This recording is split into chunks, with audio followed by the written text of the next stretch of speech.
Mr. Chairman, and welcome to the committee. Thank you all for your willingness to participate and to serve.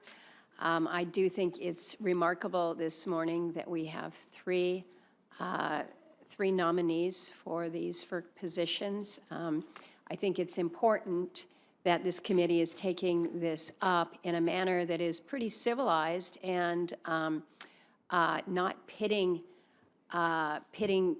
individuals against one another or kind of the political trading that goes back and forth. That we have qualified nominees that are before us, and I appreciate the process that we actually have. So I've had an opportunity over the years to speak with so many different commissioners there at the FERC, and what I look for in a FERC nominee is I want to know that commissioners will operate with a level of independence, that you bring to the table the expertise that is needed, and that you also act with the urgency that is needed to develop the policies that we need at this time. It's been noted, it is unprecedented actually, what is coming on in terms of the increased demand here in this country and how we're going to be competitive globally. It comes down to our energy supply, our power supply in this country, and how we knit it all together, and FERC is so fundamental to all of that. So I want to just ask a question to each of you about prioritization, because we talk about reliable and affordable. You have been quizzed by everybody here about, you know, are you an economic regulator or an environmental? I think you've all answered appropriately, but ultimately it comes down to how do you prioritize all of this? How do you address climate change into this regulatory process of FERC? And do you, but how do you deal then with the pressure that you're going to get from an administration that's laying that down on you? So I come from a state, as you probably know, where reliability is key, but affordability is absolutely essential. When it's 40 below, it's not like you have the option to not have power in your home for heat. But sometimes that comes at extraordinary cost, so you're actually forced to choose between energy and other necessities.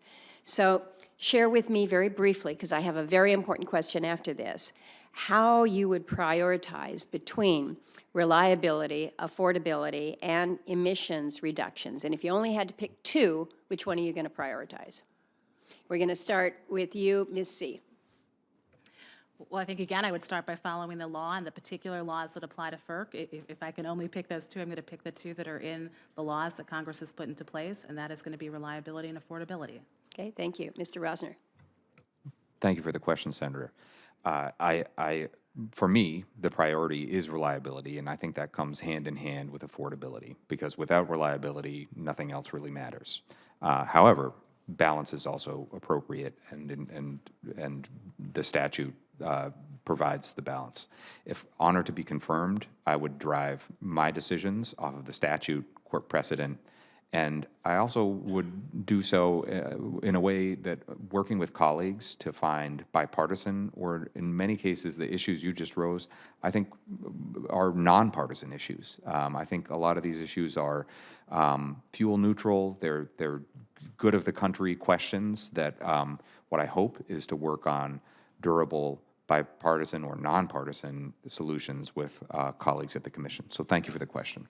Ms. Chang. Thank you very much for the question. I completely share your thought process and the need to balance and choose if necessary. I do think reliability is foundational, because in this country, no one will tolerate a significant outage of anything. And as you say, and I share this from New England, when it's 30 below, there's really no choice but to have sufficient amount of energy to heat our homes and to power our appliances. So reliability is still number one, and it's an economic engine of our country. So very quickly, because this is Very important question, and we've been talking a lot about natural gas, but there's more out there beyond natural gas, and I want to talk hydropower for just a moment here, because these small-scale hydro projects, certainly in my state, are making a huge difference in reducing the reliance on costly diesel fuel.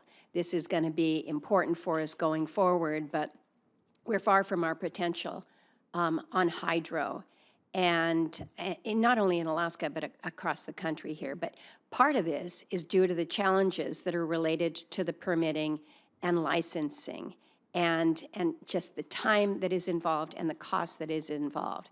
So certainly timeliness, regulatory certainty, these are two of the 5 guiding principles there for FERC. But do you think that the current regulatory process to license and relicense hydro projects actually represents these values?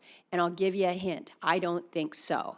But I would hope that within the FERC, you would agree that improving these processes would be a priority there at FERC.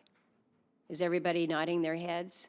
Yes, yes, and I just want to add, I'm also share your interest and understand the value of hydro, large hydro and small hydro in Massachusetts in the same situation where I see a lot of value in developing small hydro, and I do think it's improving any kind of streamlining the process would be extremely important. Thank you, Senator. I'm assuming the two of you agree on that? Yes. Ms. C? Yes. Thank you. And I'm going to invite each of you, should you be confirmed, to please come to Alaska. I'm not going to ask you to come for a quick weekend. I'm going to ask you to commit to multiple days. You probably need 5 days to see and understand what we're talking about here. I know everyone looks for a good family vacation, and we can work and we can play at the same time.